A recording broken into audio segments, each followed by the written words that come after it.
नमस्कार दोस्तों, स्वागत है आपका स्टडी एज में।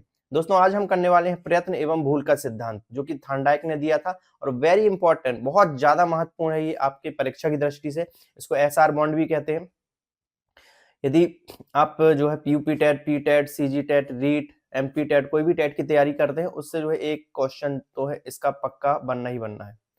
और सिद्धांत को समझाने के बाद मैंने क्वेश्चन भी डिस्कस किए जो कि पुराने ईयर में पूछे गए हैं। तो इसको वीडियो देखने के बाद आप क्वेश्चन ट्राई करेंगे और कमेंट बॉक्स में दिखाना है, मतलब बताना है आपको कमेंट बॉक्स में कि आपके क्वेश्चन जो है कितने सही हुए हैं। ठीक है, तो वो भी आपको स्कोर अपना वहां पर कमेंट करना है। तो चलिए स्टार्ट करते हैं। क्या है प्रयत्न एवं भूल का सिद्धांत? बढ़िया आराम से रिलैक्स होकर पढ़िए, बिल्कुल आसान भाषा में आपको समझाऊंगा और इसके बाद आपका कोई भी जो है क्वेश्चन गलत नहीं होगा। चलिए स्टार्ट करते हैं। पहली बात, हम बाल विकास में शिक्षा शास्त्र के अंतर्गत ये टॉपिक पढ़ रहे हैं जिसका नाम क्या है? थार्नडाइक का प्रयत्न एवं भूल का सिद्धांत। सबसे पहली बात, ये 4 पॉइंट याद रखना है जो कि प्रश्न बार बार पूछे जाते हैं। पहली बात कि ये सिद्धांत किसने दिया था, सीधा पूछ लिया जाता है। तो ये दिया था एडवर्ड थार्नडाइक ने। ठीक है, और इनकी किताब आई थी 1913 के अंदर। कौन सी? इनकी किताब का नाम भी पूछा जा सकता है। ये थी एजुकेशन साइकोलॉजी, शिक्षा मनोविज्ञान इनकी किताब का नाम है और ये 1913 में आई थी। और ये थे रहने वाले अमेरिका के। प्रश्न ये भी पूछा जाता है कौन सा जो है मनोवैज्ञानिक या साइकोलॉजिस्ट ये कहाँ के रहने वाले थे। तो आपको बताना है थार्नडाइक जो है यूएसए के थे और ये पहले मनोवैज्ञानिक या साइकोलॉजिस्ट थे जिन्होंने जो है जानवरों पर प्रयोग किया था। ठीक है, ये भी बार बार पूछा गया है। तो 4-5 पॉइंट जो परीक्षा में बार बार पूछते हैं आपको याद रखना, जैसे कि प्रयत्न एवं भूल का सिद्धांत थार्नडाइक का है। दूसरा, उनकी किताब का नाम पूछा जा सकता है, तो उनकी किताब का नाम है शिक्षा मनोविज्ञान, एजुकेशन साइकोलॉजिस्ट साइकोलॉजी। ठीक है, और इसके नोट्स यदि प्राप्त करना चाहते हैं तो डिस्क्रिप्शन में हमारा टेलीग्राम चैनल है और व्हाट्सएप चैनल भी है। तो टेलीग्राम चैनल में आपको इसकी जो है पीडीएफ मिल जाएगी। जो मैंने इसके शॉर्ट नोट बनाए हैं वो भी बना सकते हैं, और नहीं तो आप वहां से पीडीएफ डाउनलोड कर सकते हैं, वहां पे आपको प्राप्त हो जाएगी। ठीक है, तो सबसे पहले जो जानवरों पर प्रयोग करने वाले थे ये कौन थे? थार्नडाइक, और ये रहने वाले थे अमेरिका के। अगली बात, इन्होंने किस पे प्रयोग किया था? भूखी बिल्ली पर। ठीक है, भूखी बिल्ली पर प्रयोग किया था। और स्टिमुलस का प्रयोग क्या किया था? स्टिमुलस मतलब उद्दीपन, आगे मैं बताऊंगा क्या है। तो अभी याद रख लीजिए पॉइंट के तौर पर कि मछली, स्टिमुलस क्या उपयोग किया था? मछली। तो देखते हैं, आप आगे बढ़ते हैं, इनका प्रयोग क्या था ये देखते हैं पहले। ठीक है ना, इन्होंने क्या प्रयोग किया? ये प्रयोग करो मतलब समझोगे आप इसको, कहानी जैसे आप सुन लो। इस प्रयोग के बाद उन्होंने जो है सीखने के नियम दिए थे वो भी हम डिस्कस करेंगे। ये नियम, यदि मान लो अब अभी थार्नडाइक हो, ठीक है, थार्नडाइक हो आप क्या कर रहे हो? एक भूखी बिल्ली लाए, उसको एक बॉक्स में डाला। इस बॉक्स का नाम क्या रखा था उसने? समस्या बॉक्स। समस्या बॉक्स। इसमें भूखी बिल्ली को इसने बंद कर दिया और इसके बाहर एक मछली का टुकड़ा, ठीक है, मछली या फिर जिंदा या मांस का टुकड़ा, ठीक है, उसने मछली मान लो, ये बना देता हूँ ड्राइंग, इसको बोलेंगे मछली। मछली बाहर रख दी और इसका नाम क्या था? इसको हम क्या बोलेंगे? उद्दीपन। ठीक है, उद्दीपन मतलब जो आपको एक्साइट करे, जो आपको किसी काम करने के लिए प्रेरित करे, उद्दीपन कहलाएगा। उद्दीपन इंग्लिश में इसको क्या बोलते हैं? स्टिमुलस। इस इंग्लिश में आपका नाम याद, आपको नाम याद रखना है। क्यों रखना है? क्योंकि जब आप नाम याद करोगे, कई प्रकार के नाम है इसके, जैसे कि एसआर बॉन्ड बोलते हैं। तो जब इंग्लिश में आप नाम याद रखोगे कि इसको स्टिमुलस बोलते हैं तो आपको नाम याद रखना भी आसान हो जाएगा। तो इसको क्या बोलते हैं? SR bond. ठीक है, इसका अन्य नाम भी है प्रयत्न एवं भूल के सिद्धांत का, एसआर बॉन्ड। इसलिए आपको ये नाम याद रखना है, स्टिमुलस। स्टिमुलस मतलब उद्दीपन। ठीक है, आर मतलब रेस्पॉन्स। तो ये जो है बाहर जो है इन्होंने क्या, मछली को रखा। भूखी बिल्ली ने मछली को देखा और जबकि वो भूखी है तो वो क्या करेगी? स्टिमुलस देखा पहले, ठीक, इसलिए मैंने एस पहले लिखा है। ठीक है, स्टिमुलस देखा और फिर रिस्पॉन्स करेगी। रिस्पॉन्स मतलब अनुक्रिया करेगी। अनुक्रिया के लिए वो हाथ पैर मारेगी। और ये देखिए लीवर बना है, लीवर में पैर पड़ेगा तो दरवाजा खुल जाएगा। ठीक है, अब वो यहाँ वहां पैर मारती है तो संयोग बस 2-4 बार क्रिया करने के बाद, कोशिश करने के बाद दरवाजा खुल जाता है। तो फिर जो है इसको मछली मिल जाती है और वो खा लेती है। तो इन्होंने ये कहा कि जब कोई भी काम जो है बार-बार किया जाता है, ठीक है? मतलब बार-बार रिस्पॉन्स किया जाता है, तो सबसे पहले आपको उद्दीपन दिखता है, उद्दीपन दिखेगा, आप रिस्पॉन्स करेंगे और आपको यदि उसका फल मिल जाता है, तो आप वही रिस्पॉन्स करेंगे। अब चूँकि ये जान गई है इसमें पैर रखने से जो है दरवाज़ा खुल जाता है, तो वो अगली बार डायरेक्ट जब भी भूख लगेगी तो इसमें पैर रखेगी, क्योंकि बिल्ली ने दरवाज़ा खोलना सीख लिया है। ये इसका प्रयोग था, ठीक है? तो सबसे पहली कहानी इसके चरण क्या हैं? पहले तो इसको उद्दीपन रखा, पहला चरण, ठीक है? उद्दीपन मतलब मछली दिखी। दूसरा चरण समस्या बॉक्स, समस्या क्या है? दरवाज़ा बंद है, ठीक है? समस्या को सॉल्व करने के लिए क्या किया इसने?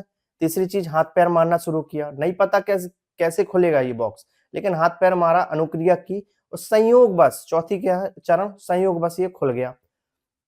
पाँचवाँ चरण क्या है? मछली इसने खा ली और इसको जो है इसका फल मिल गया। तो बार-बार अनुक्रिया करने से जो है हमें जो फल मिलेगा उससे क्या होगा? हम वो काम करना सीख जाएँगे। अब अगली बार जब इसको भूख लगेगी तो ये बिना गलती किए डायरेक्ट लीवर में पैर रखेगी, दरवाज़ा खुलेगा और वो मछली खा लेगी। तो ये इसका प्रयोग था। अब ये प्रयोग किया थार्नडाइक ने। अब आप ये थार्नडाइक बन गए, आपने ये प्रयोग किया, उससे कुछ निष्कर्ष निकलेंगे कि नहीं? निकलेंगे ना। तो कौन से निष्कर्ष निकलेंगे? उन निष्कर्षों के आधार पर थार्नडाइक ने सीखने के सिद्धांत दिए। वो सिद्धांत कितने हैं वो भी पूछा जाता है। तो आगे देखते हैं। सबसे पहले ये देख लेते हैं इनके नाम, ठीक है?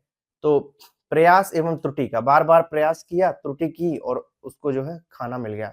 तो इसलिए हम इसको बोलते हैं प्रयास एवं त्रुटि का सिद्धांत। प्रयत्न एवं भूल का सिद्धांत, आवृत्ति या बार-बार का सिद्धांत, बार-बार हम कोशिश करेंगे और हमें सफलता मिलेगी। इसको हम बोलेंगे आवृत्ति या बार-बार का सिद्धांत। स्टिमुलस अनुक्रिया सिद्धांत, स्टिमुलस क्या था वहाँ पर? मछली, और अनुक्रिया क्या की? उसने हाथ-पैर मारे और दरवाज़ा खुल गया, ठीक है? एस-आर बॉन्ड, एस मतलब स्टिमुलस, आर मतलब रेस्पॉन्स, स्टिमुलस रेस्पॉन्स बॉन्ड का सिद्धांत, ये भी इसका नाम है। संबंधवाद का सिद्धांत, अधिगम का बंध सिद्धांत। सॉरी। अब जो प्रयोग किया उससे उसके बाद जो है निष्कर्ष निकाले, उसके आधार पर उन्होंने 5 सिद्धांत दिए सीखने के। अब पाँचों आपको याद रहने, 5 नहीं सॉरी 8 सिद्धांत दिए, उनमें से 3 प्रमुख थे और 5 सहायक थे। अब तीनों के नाम आपको याद रखना है, ठीक है? तो 3 प्रमुख थे, 3 कौन-कौन से प्रमुख थे? तत्परता का नियम। तत्परता का नियम क्या है? जब किसी कार्य को करने के लिए व्यक्ति तत्पर रहता है, मतलब आप कोई काम कर रहे हैं, यदि आप मन से नहीं सोचोगे, जैसे इन्होंने एक एग्जाम्पल दिया कि घोड़े को खेत में ले जाया जा सकता है घास के मैदान में, लेकिन घास खाने के लिए प्रेरित नहीं किया जा सकता। क्यों? जब तक कि वह तत्पर नहीं है, जब तक वो मन से नहीं सोचेगा घोड़ा, ठीक है? ऐसे विद्यार्थी को क्लासरूम में बैठाया तो जा सकता है, ठीक है? लेकिन पढ़ने के लिए तत्पर नहीं रहेगा विद्यार्थी, तब तक वो सीखेगा नहीं। तो इसको हम बोलते हैं तत्परता का नियम। दूसरा है अभ्यास का नियम। अभ्यास में भी 2 नियम हैं। एक तो है उपयोग का नियम और दूसरा अनुपयोग का। जब हम कोई चीज़ बार-बार करते हैं, तो अभ्यास करते हैं, बार-बार उपयोग करेंगे तो वो काम अच्छे से हम सीख जाते हैं। यदि हम काम करना बंद करेंगे, उस चीज़ को उपयोग करना बंद कर देंगे, तो उसको क्या बोलेंगे, फिर वो हमारा मस्तिष्क जो है सो भुला देगा, ठीक है? यदि किसी की किए हुए कार्य को पुनः नहीं करते हैं, तो मस्तिष्क भुला देगा। उसको हम बोलेंगे अनुपयोग का नियम। तो अभ्यास के नियम के अंतर्गत 2 नियम आ जाते हैं। एक तो उपयोग का नियम और दूसरा अनुपयोग का नियम। तीसरा प्रभाव, संतोष या असंतोष का नियम, ठीक है? यदि कोई काम करने में आपको सफलता मिलती है तो आप उसको बार-बार करेंगे। जैसे बिल्ली को अनुक्रिया की, खाना मिल गया, अब वो बार-बार लीवर दबाएगी और वो जो है उस काम को सीख जाएगी। जैसे विद्यार्थियों को पुनर्बलन देना, ये भी इसी के अंतर्गत आता है, ठीक है? कोई काम किया, उसको पुरस्कार किया विद्यार्थी को, तो वो चीज़ सीख जाएगा और बार-बार करेगा। यदि उसने गलत काम किया, उसे दंड देंगे, तो उसको वो नहीं करेगा। इसी को हम बोलते हैं प्रभाव, संतोष या असंतोष का नियम। अब उसके गौड़ नियम हैं, गौड़ मतलब सहायक नियम, ये 5 नियम। इसको भी आप देख लीजिए एक बार, नाम बहुप्रतीक क्रिया कर, इसका जो है शॉर्ट ट्रिक बता देता हूँ मैं, जो जिससे मैंने पढ़ा था एक टीचर ने, उन्होंने बताया था मुझे, तत्परता से अभ्यास करोगे तो प्रभाव आएगा। तत्परता से अभ्यास करोगे तो प्रभाव आएगा। इसमें देखो तीनों नाम आ गए, तत्परता, अभ्यास का नियम और प्रभाव का नियम, ठीक है? इसे आप याद रख सकते हैं। अब थार्नडाइक के गौड़ नियम क्या है या सहायक नियम, ये 5। बहुप्रतिक्रिया का नियम क्या है? जब कोई व्यक्ति नया कार्य करता है तो वह कई प्रतिक्रियाओं को अपनाता है। सही प्रतिक्रिया की पहचान करने के बाद भविष्य में उसका उपयोग करता है। जैसे बार-बार बिल्ली ने कोशिश की, जिस अटेम्प्ट से वो संयोगवश खुला, तो वो काम जो है लीवर पे पैर दबाना बार-बार करेगी। उसको हम बोलेंगे बहुप्रतिक्रिया का नियम। दूसरा मनोवृत्ति का नियम। व्यक्ति जिस मानसिकता या मेहनत से काम करता, जैसे वीडियो चल रहा है, आप 100% लगाओगे वीडियो में तो अच्छे से सीख पाओगे। ये डाल दिया कि अरे यार टाइम पास से चलने दो, अपना काम में लगे हैं, तो आप उतने अच्छे से नहीं सीख पाओगे। मतलब मन का सिद्धांत, किस मन से आप काम कर रहे हैं, ठीक है? इसको हम बोल देंगे मनोवृत्ति का नियम। तीसरा है आंशिक क्रिया का नियम। आंशिक क्रिया मतलब काम को छोटे-छोटे भागों में तोड़ के करना, उसको हम बोलते हैं आंशिक क्रिया का नाम क्रिया का नियम। जैसे आपका बाल विकास का सिलेबस इतना बड़ा है, आप छोटे-छोटे सिद्धांत डेली एक-एक पढ़ोगे, एक-एक वीडियो डेली देखोगे, ठीक है? एक-एक चैप्टर डेली करोगे तो ये कब खत्म हो जाएगा पता भी नहीं चलेगा। इसको हम बोलेंगे आंशिक क्रिया का नियम, कार्य को छोटे-छोटे भागों में तोड़कर करना। आत्मीकरण का नियम क्या है? नया ज्ञान पुराने ज्ञान के साथ जोड़ा जाता है, जिससे समझ में वृद्धि होती है, पुराने अनुभव से नए कार्य में सुधार आता है, ठीक है? जैसे आप गाड़ी चलाते हो, यदि आपसे साइकिल बन रही है तो आप गाड़ी आराम से सीख जाते हो। इसको हम बोलते हैं आत्मीकरण का नियम, जो पुराना काम जो है हमारे नए काम में सहायक होता है।